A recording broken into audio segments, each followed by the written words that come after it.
오늘 12시에 배우신 여러분들 한 사람 한 사람을 주님의 이름으로 사랑하고 축복합니다.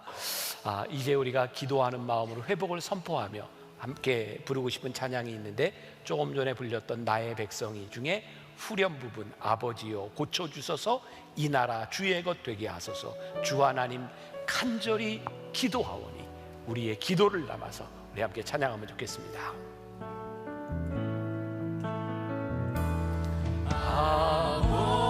아버지여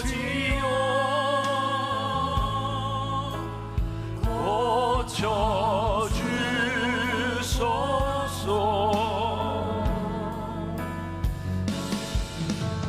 이 나라 주의 것 되게 하소서.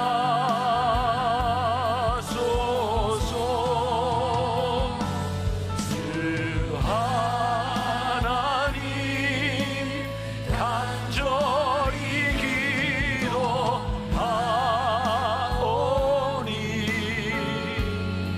상하니 땅 새롭게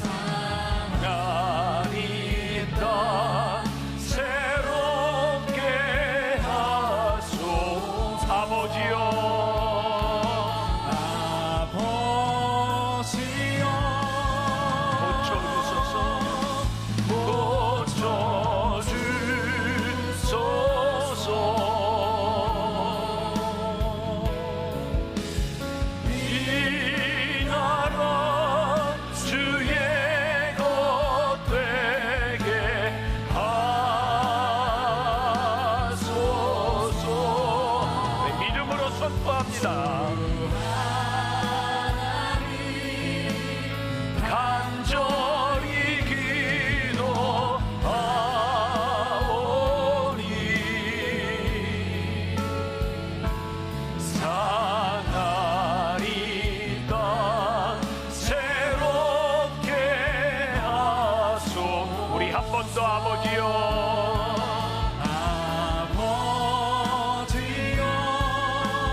하나님 우리의 연약함을 고쳐주소서. 주님, 오늘 우리가 믿음으로 선포합니다. 이 나라와 이 민족의 회복을 선포하며 우리의 신앙의 회복을 선포하며, 주님 우리들이 믿음으로 기도합니다. 간절히 기도하오. 주님 이 땅 고치소서. 하나님 땅 새롭게 하소서.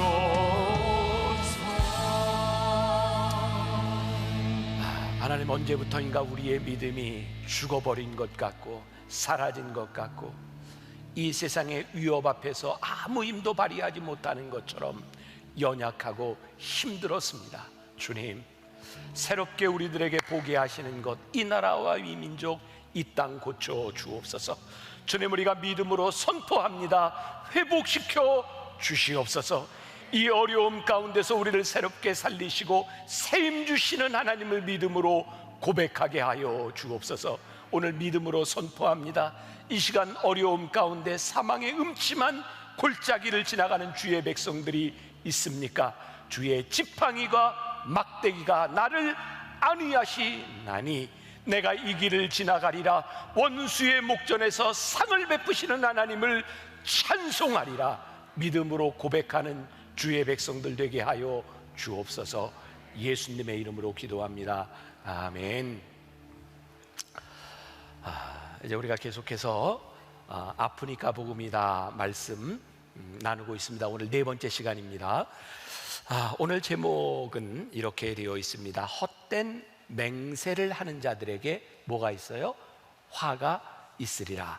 계속해서 말씀이 화 있을진저 화 있을진저 이렇게 7화선으로 말씀이 되어지고 있습니다. 그런데 오늘은 한 절이 아니라 좀 길게 예수님께서 풀이해서 설명을 하고 있습니다. 예수님께서 질책하시는 바리새인들과 서기관들의 외식, 이것이 무엇인가? 문제는 거짓되고 어리석은 인도자를 구분하는 게 쉽지 않다는 거예요. 오늘 예수님께서 바리새인들과 서기관들을 향해서 어리석은 자들이여 맹인들이여 라고 이야기를 하는데, 그 위선을 우리들이 구분하는 게 쉽지 않은 거예요. 그런데 오늘 여기서 이야기하는 이 위선은 우리들이 흔히 생각할 수 있는 목회자, 지도자들에게만 해당되는 것이 아니라 여러분들의 삶에서, 여러분들의 신앙에서도 여러분들이 구분해야 될 중요한 내용들입니다. 우리들이 한번 잘 듣고 우리의 신앙에 적용하는 시간이 되었으면 좋겠습니다. 제가 미국에서 유학하던 시절에는 그 소위 펩시 챌린지라고 하는 것이 있었어요. 블라인드 테스트를 통해서 펩시콜라와 코카콜라를 놓고 사람들이 눈을 가리고 어떤 게 맛있는지, 어떤 콜라인지를 구분하는 거였죠. 제가 놀랄 이야기를 하면 여러분들이 놀래야 될까요? 안 놀래야 될까요? 좀 놀래야 되겠죠. 뭐 지금은 좀 덜할지 모르겠어요. 그 당시 25, 6년 전 미국에서 이 코카콜라 회사에서 이 콜라를 파는데, 하루에 사람들이 소비하는 콜라의 양이 하루에 6억 잔이었답니다. 많죠. 그런데 펩시는 아무리 노력해도 2등인 거예요. 그래서 펩시콜라 회사에서 블라인드 테스트를 합니다. 코카와 펩시를 놓고 눈을 가리고 이게 맛을 보게 했는데 놀라운 결과가 나왔죠. 사람들은 코카콜라가 맛있다고 생각했는데 블라인드 테스트를 했을 때 펩시가 맛있다는 사람이 더 많았습니다. 그리고 나는 코카콜라에 중독된 사람이다 라고 하는 사람들 중에도 실제로 블라인드 테스트를 하니까 펩시와 코카콜라를 구분하지 못하는 경우도 있었어요. 굉장히 인상적이었습니다. 이거 구분하는 게 참 쉽지 않구나. 근데 저는 이런 상상을 해봤어요. 블라인드 테스트를 하는데 콜라를 한 컵 놓고 여기에는 맹물을 놓고 콜라와 맹물을 구분하세요. 쉬울까요? 어려울까요? 쉽습니다. 그건 별로 어렵지 않습니다. 우리의 신앙에 가장 큰 문제가 되는 것은, 걸림돌이 되는 것은 뭐냐면, 그렇게 쉽게 구별이 가능한 것들에 대한 문제가 아니라 우리들이 유심히 구별하지 않으면 구분될 수 없는 것들이 늘 우리의 신앙에 문제가 되는 거예요. 자, 오늘 우리가 읽은 본문 말씀 가운데도 여러분들이 주의하여 보지 않으면 그냥 넘어갈 수 있는 부분이거든요. 맹세에 대하여 말씀을 하는데 이렇게 구분을 하고 있어요. 성전과 성전의 금에 대해서, 또 제단과 제단의 제물에 대해서 너희들이 맹세하는 그 차이를 아느냐, 그 이야기를 하고 있거든요. 예수님께서 바리새인들과 서기관들을 꾸짖으면서 세 번째 저주 선언을 해. 이 눈먼 인도자들, 너희들은 맹인들이 인도하구나. 여러분, 인도하는 사람이 온전치 않은데 맹인인데 사람들을 인도하여 간다면 따르는 사람이 어떻게 되겠습니까? 예수님께서 바로 눈먼 인도자들에 대하여 화 있을진저 라고 말씀하고 있는 거예요. 제가 군에서 훈련 받을 때 제일 많이 들었던 게, 장교들에게 아마 그런 이야기를 많이 했던 것 같아요. 세상에서 제일 무서운 사람이 누구냐? 무식한데 용감한 사람이다. 특히 군대에서 소대장, 중대장들, 이 사람들이 무식한데 용감한 부하들을 다 죽이는 거죠. 결정장의 리더와 함께 한다는 것이라고 하는 그 칼럼을 어떤 기자가 쓴 걸 보게 되었어요. 우리가 많이 들어봤음직한 이야기인데요. 나폴레옹이 100만 대군을 이끌고 알프스 산을 넘어갈 때입니다. 이거 유머입니다. 알프스 산을 넘어가서 아주 힘들게 한 산 봉우리에 섰는데 나폴레옹이 이야기합니다. 이 산이 아닌가 봐. 그래서 이제 그 눈보라를 뚫고 모든 사람들이 다 내려가서 이제 다른 봉우리에 올라가서 나폴레옹이 이야기합니다. 아까 그 산이 맞나 봐. 그러면 사람들은 다 미쳐버리는 거죠. 우유부단한 리더, 잘못 인도하는 리더가 얼마나 위험한가를 이야기하는 겁니다. 여러분, 세상에서 진짜 무서운 사람은요, 이렇게 무식한데 용감한 리더가 아니라 똑똑한데 나쁜 길로 인도하는 리더는 훨씬 더 못됐습니다. 저는 예수님께서 오늘 이야기하는 바리새인들과 이 서기관들은, 그들은 똑똑한데 나쁜 의도를 가지고 사람들을 잘못 인도하는 사람이었어요. 예수님께서는 그들을 향하여 화 있을진저, 그들의 이득을 위하여 의도적으로 사람들을 잘못 인도하고 있는데, 문제는 사람들이 그것을 구별할 줄 알아야 하는데 그것을 잘 구별하지 못하는 거죠. 만일 눈먼 인도자가 신체적인 결함으로 인하여 그렇게 인도한다면 불쌍히 여겨야 합니다. 그러나 일부러 눈을 감고 잘못 인도한다고 하면, 진리를 왜곡한다고 하면 예수님께서는 그것은 심판의 대상이라고 말씀하고 있습니다. 그런데 바로 서기관들과 바리새인들이 진리를 보지 않으려고 자신의 눈을 질끈 감고, 그리고 악한 사람들이 되어 사람들을 잘못 인도하고 있었어요. 자, 오늘 본문 말씀 중에 17절 보세요.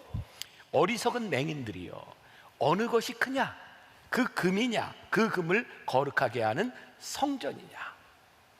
금이 있고 그 금을 거룩하고 있는 성전, 어느 것이 중하냐? 이 말씀은 왜 나오게 되었는가? 16절 바로 전절이죠. 화 있을진저 눈먼 인도자여, 너희가 말하되 누구든지 성전으로 맹세하면 아무 일 없거니와 성전의 금으로 맹세하면 지킬지라 하는도다. 자, 이런 두 부류의 사람들이 있었던 것 같아요. 어떤 사람들은 성전에 대해서 맹세를 냈고, 어떤 사람은 성전의 재물에 대고 맹세를 했던 것 같아요. 그런데 바리새인들이 뭐라고 얘기해요?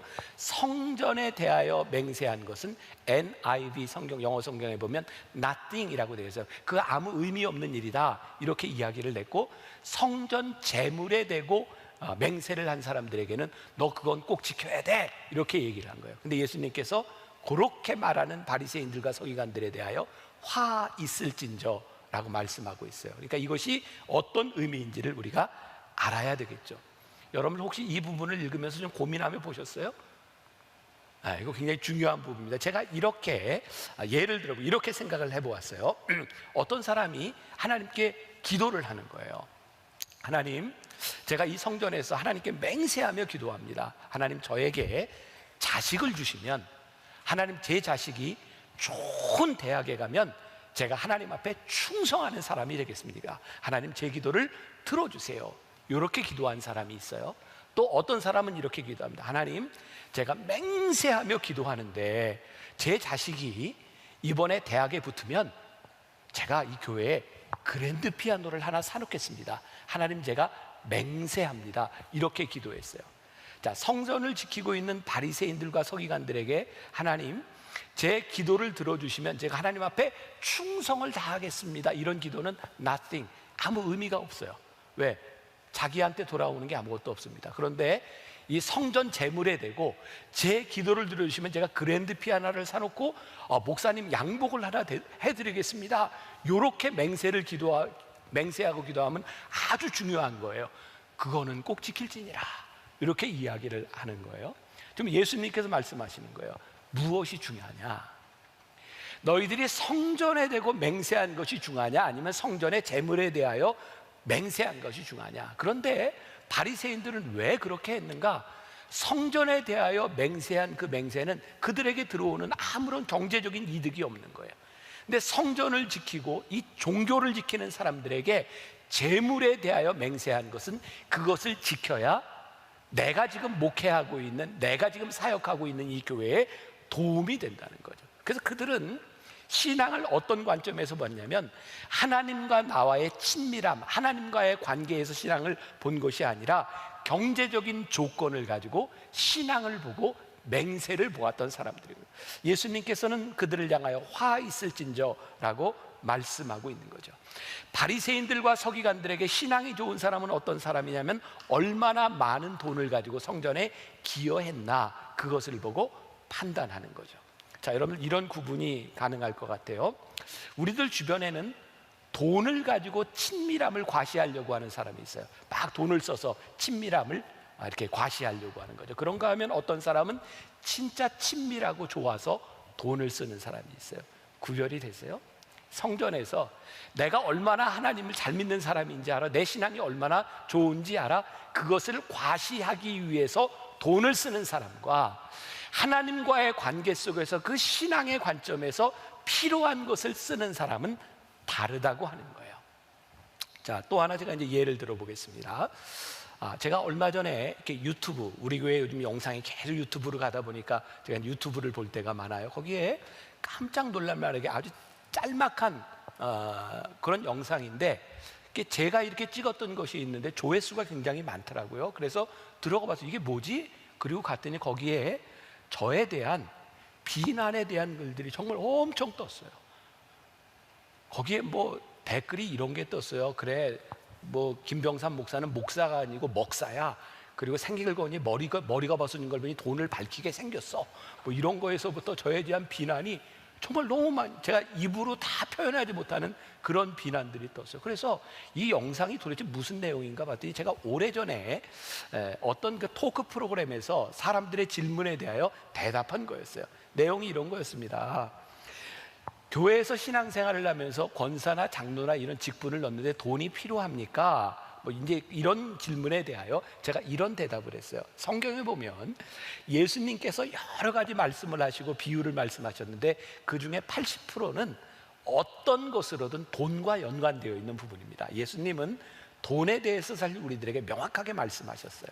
그리고 교회에서 직분을 넣는데 돈을 내고 직분을 넣는 것은 아니지만, 직분을 가졌을 때 그 직분을 가지고 교회에서 사람들을 섬기고 써야 되는 것들도 있습니다. 그러니까 교회에서 돈이 필요한 것입니다.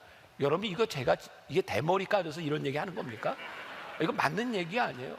근데 사람들이 그 얘기를 들으면서 저에게 왜 분노했냐면, 교회에서 돈 얘기를 한다는 거예요. 목사가 돈 얘기를 한다는 거예요. 여러분, 제가 분명히 알아야 될 것이 있다고 생각합니다. 예수님께서는 돈 얘기를 참 많이 하셨는데, 돈이 최고의 가치를 가져서가 아니라 우리가 살아가는 이 세상에서 돈과 떨어져 살 수 없기 때문에 돈을 어떻게 사용하고 돈이 신앙과 어떤 관계에 있는지를 분명하게 말씀하기 위해서 돈에 대한 이야기를 참 많이 하셨습니다. 우리가 잘 아는 말씀 가운데 누가복음 21장 1절에서 3절까지 말씀, 자, 제가 읽어드립니다. 예수께서 눈을 들어 부자들이 헌금 넣는 것을 보시고, 또 어떤 가난한 과부가 2렙돈 넣는 것을 보시고 이르시되, 내가 참으로 너희에게 말하노니 이 가난한 과부가 다른 모든 사람보다 많이 넣었도다. 우리가 잘 아는 얘기, 예수님은 지금 돈의 양에 대한 말씀을 하시는 것이 아니라 그 돈을 하나님께 드리는 여인의 마음에 대해서 말씀하고 있어요. 그러니까 예수님께서 생각하시는 물질의 가치와 당시의 제사장들과 바리새인들이 생각하는 물질의 가치가 달랐던 것이죠. 바리새인들의 문제는 그들이 우리 예배의 대상인 하나님보다 하나님께 드리는 제물에 더 관심을 가지고 있었다는 거예요. 그래서 맹세하는 데 있어서도 하나님께 맹세한 것은 nothing, 아무것도 아니야. 그런데 제물에 대하여 맹세한 것은 지켜야 돼 라고 자기 마음대로 자의적 해석을 하고 있는 거예요. 화 있을진저. 민수기 30장에 보면 맹세에 대한 이야기들이 나오는데, 예수님께서는 이렇게 말씀합니다. 너희들이 맹세한 모든 것을 지켜라 라고 말씀합니다. 그것을 이렇게 분리하라고 말씀하지 않죠. 바리새인들과 서기관들은 이렇게 맹세를 분리하면서 맹세를 부추겨서 부의 축적의 수단으로 삼고 있었어요. 그런데 이런 것을 잘 분별하지 못하는 교회와 교인들이 있는 거예요. 얼마 전입니다. 저에게 우리 교회 아닌 어떤 분이 이메일로 상담 요청하는 편지를 썼어요. 제가 남의 교인이기 때문에 제가 상담을 하지는 않았습니다. 제가 짧게 이렇게 답변을 보냈는데 그런 내용이었어요. 목사님, 제가 오랫동안 섬기던 교회를 참다 못해서 도저히 제가 신앙생활이 이해가 되지 않아서 교회를 나오게 되었습니다. 우리 교회에서 어떤 일이 벌어지고 있냐면요, 교인들이 목회자와 상담하기 위해서 상담을 요청하면 그 중간에서 이렇게 상담을 이렇게 연결해 주는 전도사님이나 이런 분들이 상담의 내용에 따라 심각한 상담이면 돈을 조금 더 내고, 심각하지 않은 상담이면 돈을 조금 덜 내고 상담할 수 있도록 그렇게 목사님들과 연결을 한다는 거예요. 또 담임 목사님에게 기도를 받으려고 하는데 아주 심각한 병을 가지고 기도를 받으면 큰 돈을 내야 되고, 그렇지 않은 병은 조금 돈을 덜 내도 된대요. 그런 걸 가지고 저한테 고민이 된다고 편지를 썼어요. 너무너무 안타까운 일이죠. 그런데 우리들 주변에 이것을 분별하지 못해서 돈의 지배를 받고 권력의 지배를 받고 이런 것을 가지고 고민하는 사람이 있다는 거예요. 오늘 예수님께서 뭐라고 말씀하세요? 이 어리석은 자들아, 무엇이 중요한지 아니? 하나님은 돈에 의해서 움직이시는 분이 아니야.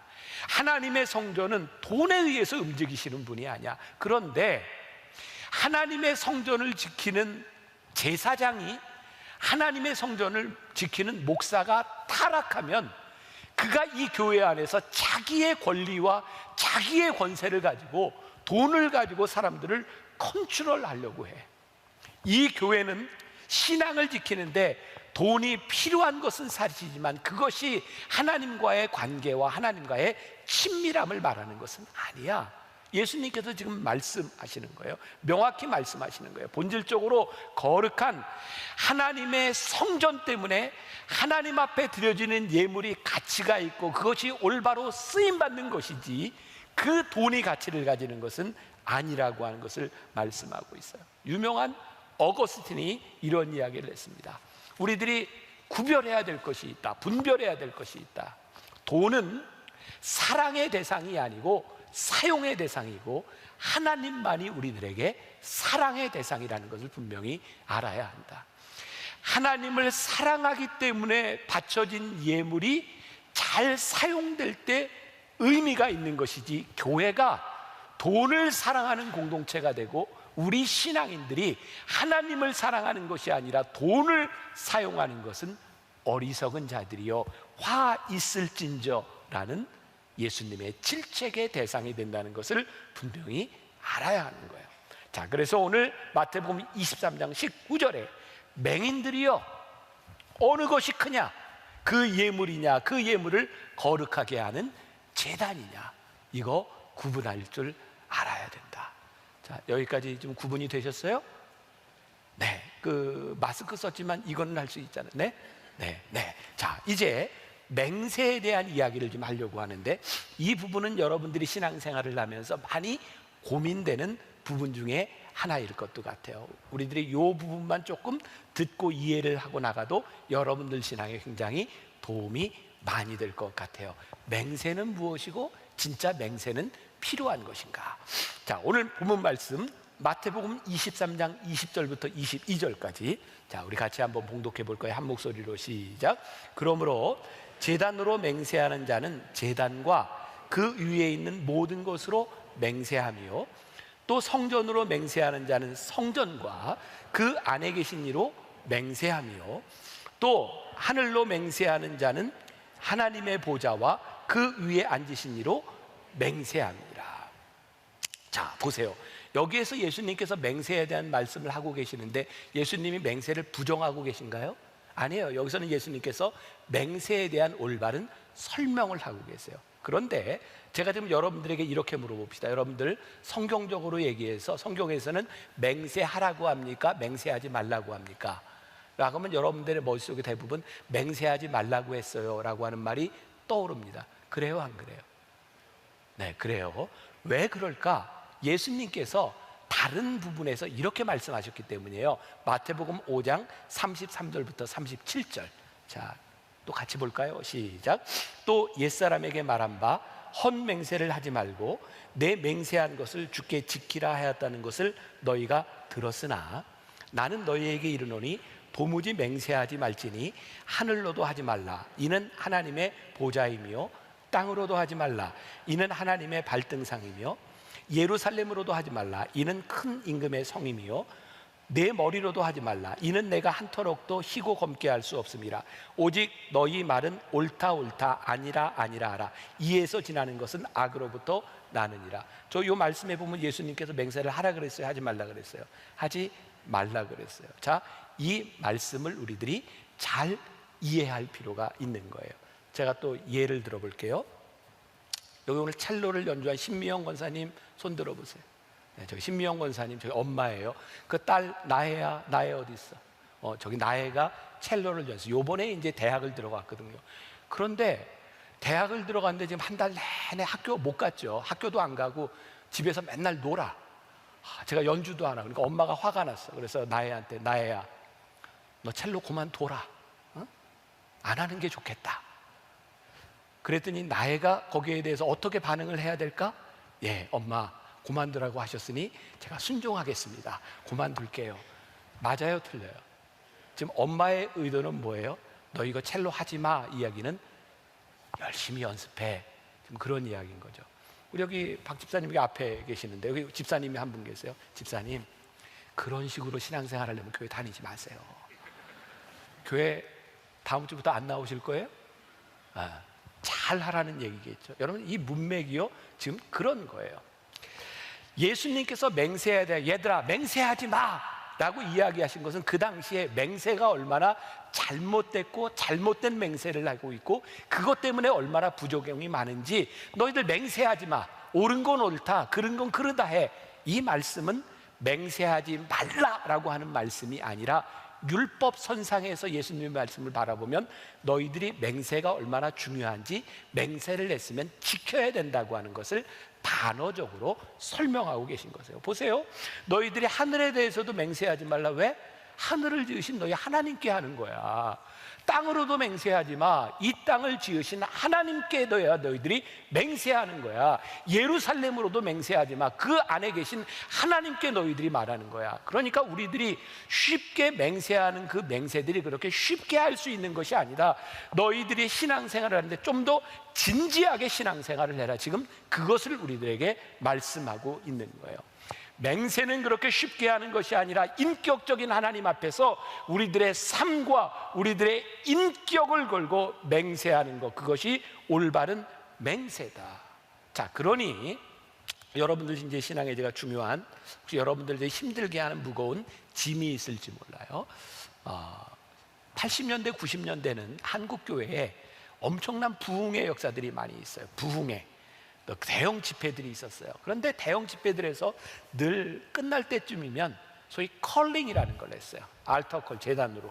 어떻게, 혹시 여러분들 중에 말씀을 듣고 여러분들 중에 선교사로 서원하는 분 나오세요. 또 목회자로 서원하는 분 나오세요. 아마 지금 여기 있는 분들 중에도 그런 집회에서 한 번쯤 일어났던 분들이 있는지 몰라요. 그리고 그것 때문에 여러분들이 내가 그 서원한 것을 지키지 못한 것으로 인하여 부담을 가지고 있는 분들이 있을지 모르고, 또 여러분들 자녀를 놓고 서원한 것 때문에 힘들어하는 분이 있을지도 몰라요. 자, 여기에서 우리들 많이 힘들어요. 왜? 우리들이 하나님 앞에 서원한 것이 두 종류가 있는 거예요. 우리들이 너무나 감정적으로 쉽게 서원한 일이 있고, 또 하나는 진짜 하나님 앞에 은혜를 받고 내가 이거 지키려고 했는데, 하나는 감정적으로 서원을 하고 났는데 감정이 식고 나니 이것이 내가 올바른 서원인지 아닌지 모르겠는데 계속 찜찜하게 남아있는 경우. 또 하나는 하나님 앞에 진짜 믿음으로 서원을 했는데 내 상황이 허락하지 않는 거예요. 자, 제가 여러분들에게 이런 말씀 드리고, 이거는 누가 이야기해 줄 수 있는 것이 아니라 여러분들만이 알아요. 하나님 앞에서 여러분들이 봐야 될 부분이기도 해요. 여러분, 우리들이 하나님 앞에 쉽게 서원하는 것, 그거 옳지 않고요. 여러분들이 하나님 앞에 감정적으로 서원하는 것, 그것이 내 감정이라고 하면 하나님 앞에 기도하세요. 그런데요, 내가 하나님 앞에 진정으로 서원하고 하나님 이건 내가 꼭 지키겠다고 했지만 여러분들이 아직 지키지 못한 일이 있다면 그 서원과 맹세를 지키기 위하여 하나님 앞에 기도하고 그 걸음을 뛰어보세요. 저는 분명히 이런 생각을 가집니다. 서원한 것을 지키는 것이 힘들기는 하지만 그 힘든 서원을 하나님 앞에 지키기 위하여 여러분들이 발걸음을 내딛는 순간 하나님의 인도하심을 경험합니다. 하나님께서 우리들에게 주신 마음이라고 하면 그것을 지키는 것이 우리들에게 축복임을 우리들이 경험할 수 있어요. 그러니까 여러분, 이것은 인격적이고 하나님과의 관계에 대한 부분입니다. 여러분들이 저에게 상담하고 이게 진짜인가요, 가짜인가요? 제가 저에게 물어봐도 저는 그것을 대답할 능력이 저에게 없습니다. 만일 제가 나쁜 사람이라면 쉽게 이야기할 겁니다. 지키세요. 그리고 헌금하세요. 여러분, 이런 것들에 속지 말라는 겁니다. 하나님 앞에 여러분들이 인격적으로 서서 무엇이 옳은 것인지를 구별해야 되고, 그리고 지금부터 여러분들이 신앙생활을 하는데 화 있을진저 하나님 앞에 어리석은 사람들이 되지 않기 위하여 여러분들이 하나님 앞에 맹세하는 것과 우리의 신앙의 고백을 하는 것을 여러분들이 신중하게 인격적으로 하라는 거예요. 여러분, 목회자들이 제일 힘든 게 뭔지 아세요? 교인들에게 쉽게 말하고 강대상에서 설교한 것들을 지켜야 하는데 지키지 못할 때 힘들어지는 거예요. 여러분, 사람들이 완전하지 않습니다. 그런데요, 정말 주의해야 될 일이지만 저는 이렇게 설교하면서 잊어버렸다고 생각하지만 교인들 중에는 그걸 꼭 기록하고 기억하는 사람이 있어요. 그래서 나중에 목사님 이런 얘기 했잖아요. 힘든 거예요. 그래서 말하는 것이 조심스러운 거예요. 예수님께서 뭐라고 말씀하세요? 조심하라는 거예요. 쉽게 맹세하지 말라는 거예요. 그리고 맹세했으면 지키라는 거예요. 쉽게 약속하지 말고 약속한 것은 지키려고 노력하는 인격적인 신앙생활을 해야 되는 것. 신앙이 쉽지 않습니다. 믿음을 지켜나가는 것 쉬운 일이 아닙니다. 자, 그럼 우리들이 어떻게 이런 신앙을, 우리들이 이런 믿음을 살아갈 수 있을까? 우리들의 삶에 적용하고 결론적으로 이야기를 한다면 이렇게 표현할 수 있을 것 같아요. 지금 예수님이 말씀하시는 것 중에 너희들이 성전에 뭐를 하든 제물을 드리는 거기에 누가 계셔? 하나님 계심을 생각하라. 다른 말로 이야기하면 하나님 중심적으로 생각하라, 이런 말이 될 것 같아요. 오늘 말씀 저 정리합니다. 제단이 중요한 것은 그 제단을 주관하시는 하나님이 계시기 때문이죠. 우리가 제단에 제물을 드릴 때, 여러분들이 헌금을 할 때 중요한 것은 우리들이 하나님 앞에 헌금하고 하나님 앞에 드리는 것이 중요한 일이죠. 성전이 중요한 것, 이 성전의 주인이신 하나님을 우리들이 예배할 때 오늘 우리의 예배가 가치를 가지는 거죠. 우리의 인생이 하나님 중심으로 바라보기 시작할 때 복음을 살아요. 그런데 하나님 중심을 벗어나면 복음을 벗어나요. 요즘 많이 하는 이야기가 있어요. 안전장치가 필요해. 그래서 어떤 일들이 일어나요? 사람들하고 대화를 하는데 무슨 계약을 하든 회사의 간부가 사원을 데리고 이야기하든 대화를 할 때 요즘은 몰래 녹음하는 게 유행이에요. 왜? 그 사람이 언제 말이 바뀔지 모른다는 거예요. 요즘은 회의할 때, 대화를 할 때 그것부터 확인한다 그러죠. 스마트폰 다 놓고 와. 가지고 못 들어오게 한다는 거죠. 어린아이들을 어린이집에 보내는 부모들이 늘 CCTV 확인합니다. 무슨 일이 일어나고 있는지. 심지어 가정에 아이를 맡기고 출근하는 부모가 몰래카메라를 설치해 놓고 어떤 일이 일어나는지를 보고 있는 거죠. 못 믿겠다는 거예요. 도대체 못 믿을 세상이 되어버렸다는 거예요. 왜 그럴까요? 우리들의 가치가 하나님 중심적이지 않기 때문에, 다른 것의 가치를 가지고 있기 때문에 우리가 쉽게 말을 바꾸는 사람들이 되었어요. 여러분, 우리들의 삶의 중심이 물질이 되잖아요. 물질 때문에 말을 바꿉니다. 우리들의 삶이 권력지향적이 되잖아요. 권력을 가지기 위해서 쉽게 말을 바꿉니다. 우리는 손해를 보지 않기 위해서 쉽게 말을 바꾸는 사람들이 됩니다. 여러분, 지금 이 시대를 살아가며 우리를 가장 마음 아프게 하는 일들이 뭡니까? 믿을 게 없다는 거예요. 믿을 사람이 없는 거예요. 도대체 이 세상이 이렇게 되면 어떻게 될까? 참 힘든 거예요. 제가 말씀을 준비하다가 한 글을 보게 되었어요. 너무 좋아서 제가 여러분들에게 좀 짧게 읽어드리려고 합니다. 정직이 경쟁력이다, 이런 글이었는데, 형통함이란 손해보지 않는다거나 편안하게 살 수 있다는 말이 아니다. 형통함이란 손해를 보더라도 하나님의 방식대로 사는 것이 의로운 것이고 하나님의 뜻이라는 걸 믿는다는 말이다. 정직한 삶에는 때로 고난이 찾아온다, 시간이 걸린다. 하지만 가장 올바른 태도다. 그리고 제가 글을 쭉 읽다가 깜짝 놀랐어요. 그 밑에 보니까 만나교회 김병삼 목사가 이 글을 썼더라고요. 제가 5년 전에 신문에 제가 칼럼에 썼던 글이었어요. 전 이렇게 이제 잊어버렸던 글이었는데 어쩐지 많이 익숙하다, 참 좋은 글이다. 아마 제가 썼기 때문에 좋다고 느꼈던 것 같아요. 정직이 경쟁력이다. 우리가 언제 정직해질까요? 하나님 앞에 설 때입니다. 하나님 앞에 서면 돈 때문에 말을 바꾸거나 권력 때문에 말을 바꾸거나 다른 어떤 이득 때문에 우리의 말을 바꾸지 않습니다. 요즘 제가 많이 느끼는 거예요. 하나님, 이 나라와 이 민족의 소망이 어디 있습니까?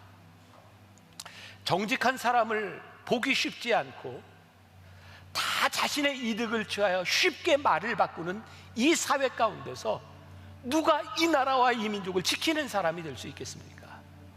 저는 유일한 경쟁력, 복음을 사는 사람들이라고 저는 믿습니다. 근데 복음이 힘들고 아파요.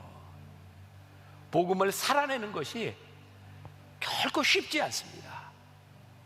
그런데 오늘 우리가 하나님 앞에서, 하나님, 제가 어리석은 자가 되지 않겠습니다. 화 있을진저 화의 대상이 되지 않겠습니다. 하나님 앞에 무엇이 중요한지를 알고 살아가는 사람이 되겠습니다. 이런 우리의 믿음의 결심이 아프지만 복음을 살아내게 하고 여러분들로 하여금 승리하는 인생을 살게 할 줄 믿습니다. 우리 같이 찬양하면서 우리 마음속에 주님, 저에게 그런 마음 주세요, 이런 결단이 있었으면 좋겠습니다. 보소서 주님, 나의 마음은 선한 것 하나 없습니다. 그러나 주님 마음 주셔서 우리 함께 찬양하겠습니다.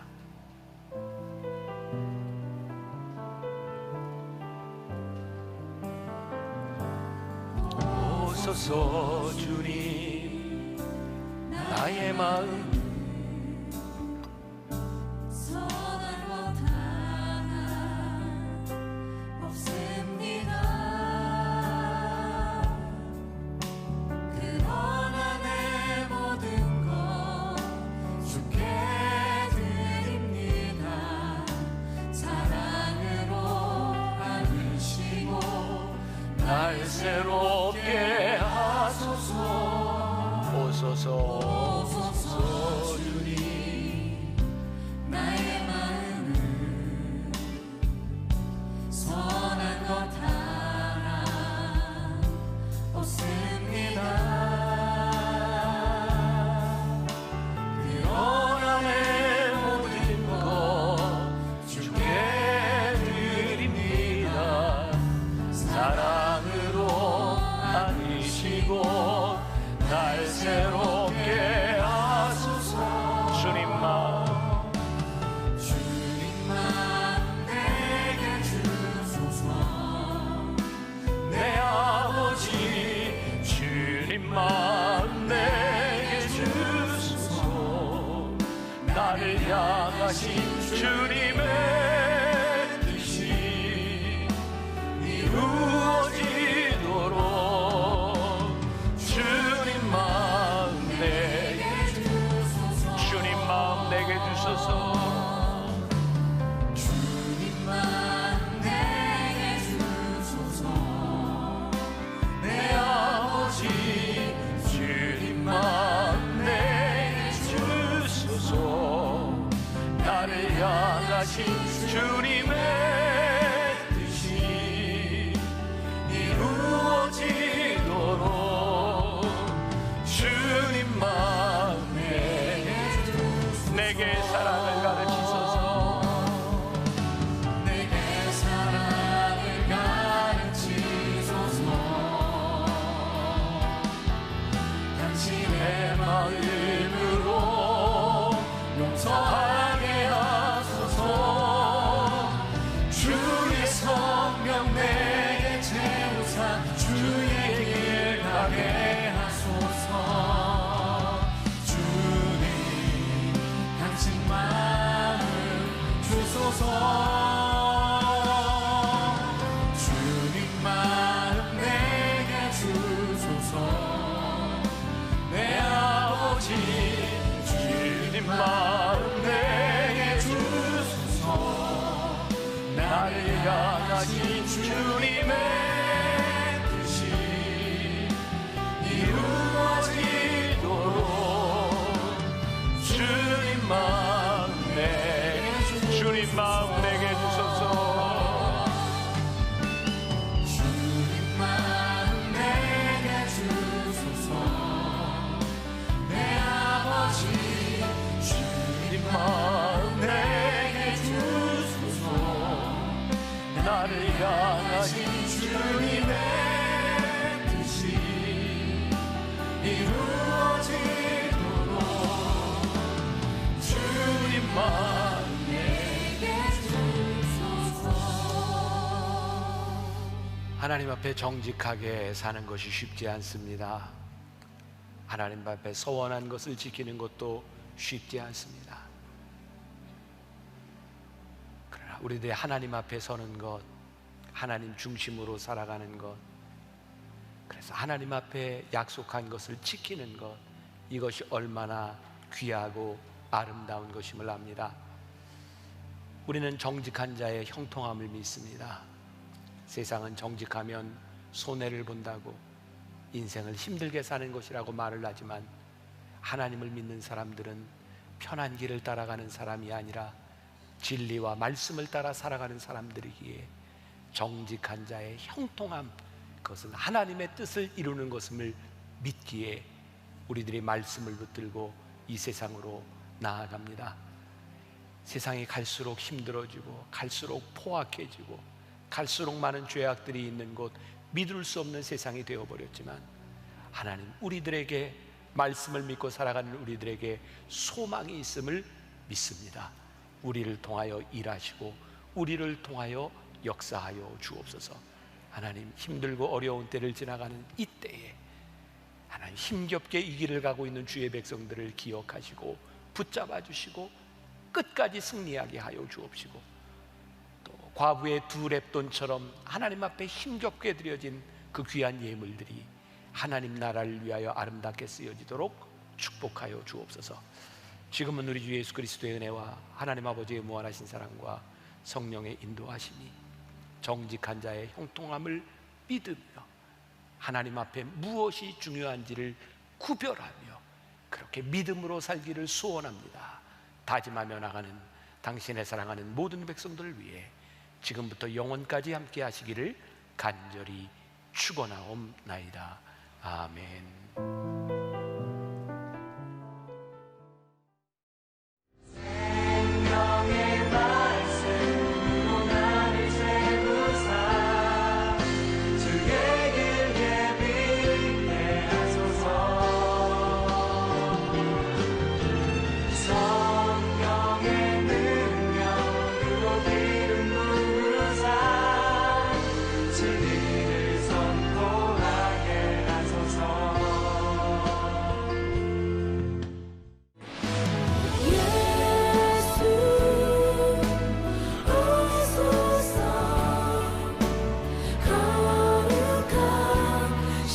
주